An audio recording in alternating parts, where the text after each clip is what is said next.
Hello दोस्तों, कैसे हैं आप? वॉर गॉड सिस्टम के एपिसोड 82 के साथ हाजिर हूँ। दोस्तों, वीडियो में आगे बढ़े उससे पहले आप सभी से एक बात कहनी है।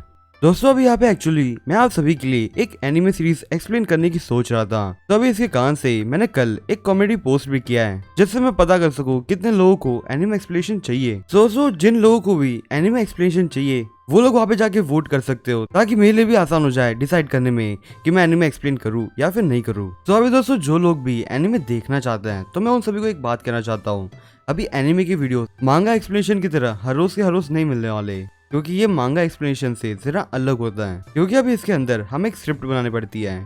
मैं मानता हूँ कि मांगा एक्सप्लेनेशन के अंदर बहुत से लोग स्क्रिप्ट बना के काम करते हैं, पर मुझे स्क्रिप्ट बनाने की जरूरत ही नहीं पड़ती। मैं अपने आप से पूरी स्टोरी एक बार पढ़ लेता हूँ और फिर वो एकदम अच्छे से एक्सप्लेन भी कर लेता हूँ।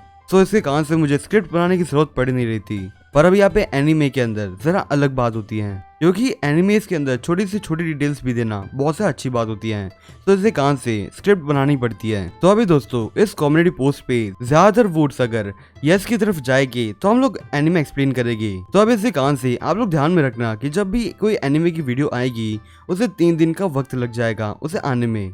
और हाँ, मैं भी यहाँ पे क्लियर कर दूँ, मैं यहाँ पे जितनी भी जो कॉमिक सीरीज मैंने स्टार्ट किया है मैं उन्हें रोकूंगा नहीं, मैं उन्हें भी एक्सप्लेन करूंगा। पर अभी यहाँ पे एक शेड्यूल की तरह रहेगा, एक वीक हम एनिमे को रखेंगे और दूसरे वीक हम कॉमिक को रखेंगे। जैसे कि अभी एक वीक के अंदर मंडे, वेडनेसडे और सैटरडे, इन तीनों दिन पे आपको एनिमे की एपिसोड्स मिल जाएगी और फिर उसके अगले वीक से आपको मानहुआस के एक्सप्लेनेशन मिल जाएगी। इससे दोनों जगह एनिमे और मांगास में बैलेंस बना रहेगा। तो अगर आप लोगों को मेरी बातें एकदम अच्छे से समझ में आ चुकी है तो भी आप लोग आपके हिसाब से वोट कर सकते हो कि आपको मेरे से एनिमे एक्सप्लेनेशन चाहिए या फिर नहीं चाहिए। दोस्तों, अब हमारा एक्सप्लेनेशन स्टार्ट करता है। एपिसोड की शुरुआत में हमें वही किंग बी रैंक का मॉन्स्टर दिखाया जाता है, जिसे देखते हुए वो टीम मेंबर्स आपस में बात करते हुए कहते हैं कि हम लोग यहाँ बस 3 स्टार जनरल्स हैं और अभी हम लोग इस बी रैंक के किंग मॉन्स्टर के साथ सामना करेंगे।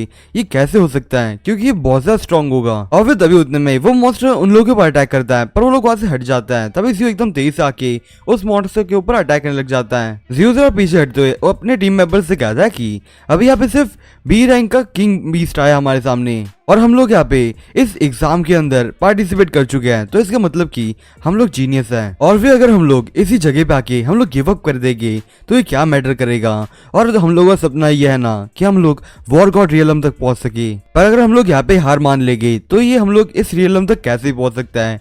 पर अभी एक और बात कहना चाहूंगा तुम लोगों से, अभी यहाँ पे हम लोग भले इस केव के अंदर आ चुके हैं और इन लोगों के पास भले एडवांटेज भी क्यों ना हो इन लोगों की पावर्स का, पर इन लोगों के पास फिर भी डिसएडवांटेज है। अभी यहाँ पे एक्चुअल में हम लोग 3 हैं, यानी कि हम लोग ग्रुप में काम करके इन लोगों को आराम से हरा ही सकता है। तभी डिंग कहते हैं कि ज़्यूफेन बिल्कुल सही है, अगर हम लोग इसी फाइट में हार मान लेता है तो हम लोग कैसे सपना देख सकते हैं वॉर गॉड रियलम का। तभी ज़्यू उन सभी टीम मेंबर्स से कहता है कि अभी मैं यहाँ पे जो दूसरे ईगल्स हैं मैं उन लोगों के साथ बैटल करता हूँ और तुम लोग फिलहाल यहाँ पे ये जो लीडर है उसके साथ बैटल करो। तभी डिंग और लियाओ उससे कहते हैं कि तो फिर ठीक है, हम लोग इस लीडर के पीछे जाते हैं। तभी लियाओ एकदम आगे जाके अपने शील्ड की मदद से उस बर्ड को वहाँ पे रोके रखता है और डिंग से कहता है कि अभी तुम्हारी बारी है। तभी डिंग एकदम तेज से वहां से जंप करते हुए उस मॉन्स्टर के ऊपर अपने ब्लेड से अटैक करने लग जाती है। और अभी यहाँ पे जो डिंग का जो डैगर्स है उसके अंदर एक्चुअल में पैरालाइज के इफेक्ट है, जिसके कारण से इस मॉन्स्टर को जरा और डैमेज मिल रहा होता है। तभी से उन लोगों को देखते हुए अपने मन में सोचते हुए कहता है कि मैंने इन लोगों से यही उम्मीद की थी। एक्चुअल में इस एग्जाम के अंदर जो लोग भी आता है वो लोग जीनियस होता है, मतलब कि अभी यहाँ पे ये लोगों को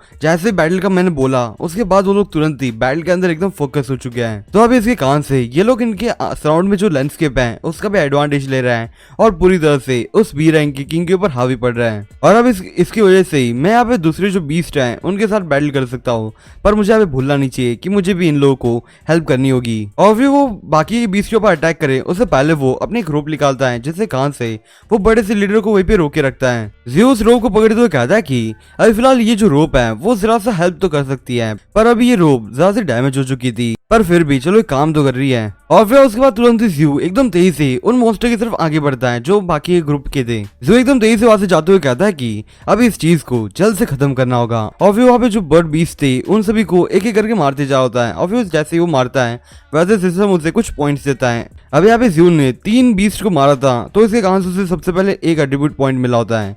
यहाँ पे बेसिकली ज़्यू को 3 बीस्ट को मारने के बाद एक ही पॉइंट मिलने वाला है। तभी ज़्यू वहाँ पे और भी बीस्ट को मारते हुए अपने मन में सोच कहता है कि मैंने मेरी जो स्वॉर्ड है उसे ये एक्सपेक्ट किया था।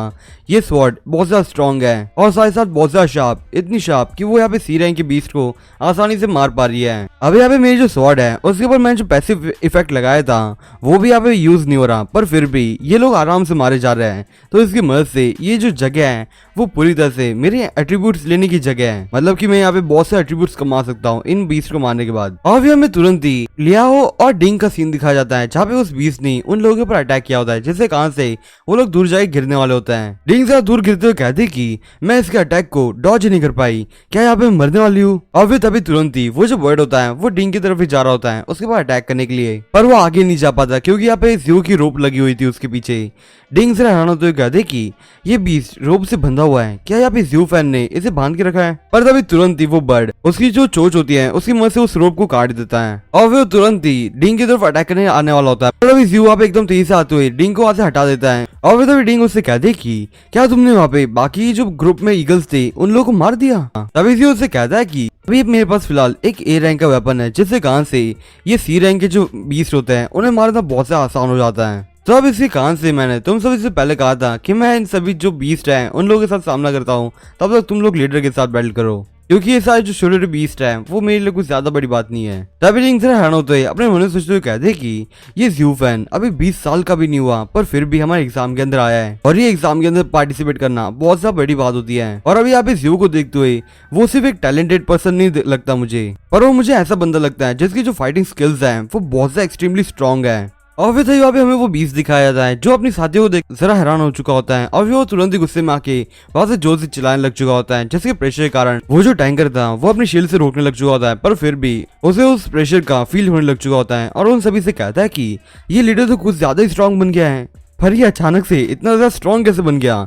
क्या शायद से हमने इसके जो बाकी जो मेंबर्स थे उसे मार दिया, तो इसे कान से इसे कुछ ज्यादा गुस्सा आ गया है क्या। तब इसे कान से सब लोग प्लीज केयरफुल हो जाओ, क्योंकि ये खतरनाक से अटैक कर सकता है हमारे ऊपर। अभी तुरंत वो बीस्ट डिंग के ऊपर अटैक करने वाला होता है उसके पंखों की मदद से, और वो अटैक करते हुए कहता है कि इन ह्यूमंस ने मेरे स्पीशीज को मार दिया और अभी ये लोग मेरे ऊपर भी उनकी वही घटिया सी ट्रिक की मदद से मुझे अटैक करने वाला है, पर ये सब अभी यहाँ पे मारने वाला है। तब डिंग उसके अटैक से वहां से बचते हुए कहते हैं कि इस बीस्ट की जो स्पीड है वो कुछ ज्यादा ही बढ़ चुकी है, मैं तो बड़ी मुश्किल से उसके अटैक से बच पाई हूँ और अब मुझे नहीं लगता कि मैं इसकी स्पीड को भले मैच भी कर पाऊंगी। और फिर तभी उतने में वापस ज़्यू आता है जो अपने एनर्जी को रिलीज करते हुए उस मॉन्स्टर से कहता है कि बीस्ट तुम वहीं पे रुक जाओ। इसकी वजह से उस बीस्ट के ऊपर एक किलिंग इंटेंट का एक इफेक्ट लग चुका होता है और वो कहता है कि ये क्या अजीब चीज हो रही है मेरे साथ।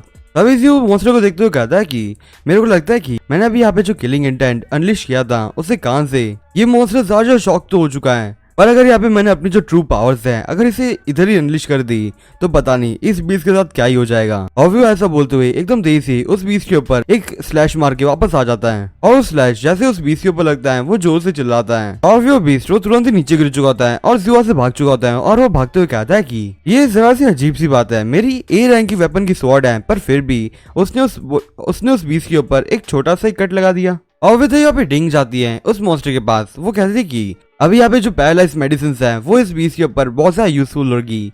और फिर ऐसा बोलते हुए वो सिर्फ पैरालाइज वाली पोजीशन लगा देता है, जिससे कान से वो मॉन्स्टर ज्यादा दर्द में और जोर से चिल्लाते हुए कहता है कि ये ह्यूमंस अपनी वही मेथड यूज कर रहे हैं जिसकी वजह से मेरी बाकी स्पीशीज मारे गए थे। पर एक मिनट रुको, मेरी जो चोट लगी हुई थी वो क्यों इतना अजीब सा रिएक्ट कर रही है। और फिर तो यहाँ पे हमें पूरा बीस दिखाया जाता है जिसके ऊपर ज़्यू ने जहाँ पे स्लैश मारा था उस जगह से पॉइजन लग चुका होता है और वो पॉइजन उसकी बॉडी में फैलने लग चुका होता है। और फिर तो यहाँ पे हमें सिस्टम दिखाया जाता है जिसने भी यहाँ पे ज़्यू के सीन स्वॉर्ड के दो इफेक्ट एक्टिवेट कर लिए होते हैं, एक तो शार्पनेस और दूसरा पॉइजन का था। ज़्यू जरा खुश होते हुए कहता है कि ये बी रैंक मॉन्स्टर बहुत से अनलकी है, मैंने सिर्फ एक अटैक यूज किया पर अभी यहाँ पे मेरी स्वॉर्ड ने दो इफेक्ट इसके ऊपर लगा दिया है। तभी यहाँ पे लियाओ उस बीस को देखते हुए कहता है कि डिंग तुम्हारा जो पोशन था वो कुछ ज्यादा इफेक्टिव है। डिंग से हैरान होते हुए कहते कि मेरा पोशन इसके ऊपर भी काम कर गया, ये मेरे लिए भी जरा हैरानी की बात है क्योंकि मुझे नहीं पता था कि मेरे पोशंस इतने ज्यादा इफेक्टिव है। तभी इसी वहां से एकदम तेजी से भागते हुए कहता है कि अब यहाँ पे किसी को भी कुछ ज्यादा सोचने की जरूरत नहीं है, हमारे पास बहुत ज्यादा अच्छा वक्त है, हम इस बीस को अटैक करके मार सकते हैं यहाँ पे। अभी वो सभी उस बीस की तरफ भागते हैं और वो कहता है कि अभी जल्दी से हमें इसे मार ही देना चाहिए। दोस्तों आज के लिए बस इतना ही, मैं आपसे फिर मिलूंगा इस सीरीज के अगले एपिसोड के साथ, तब तक के लिए बाय।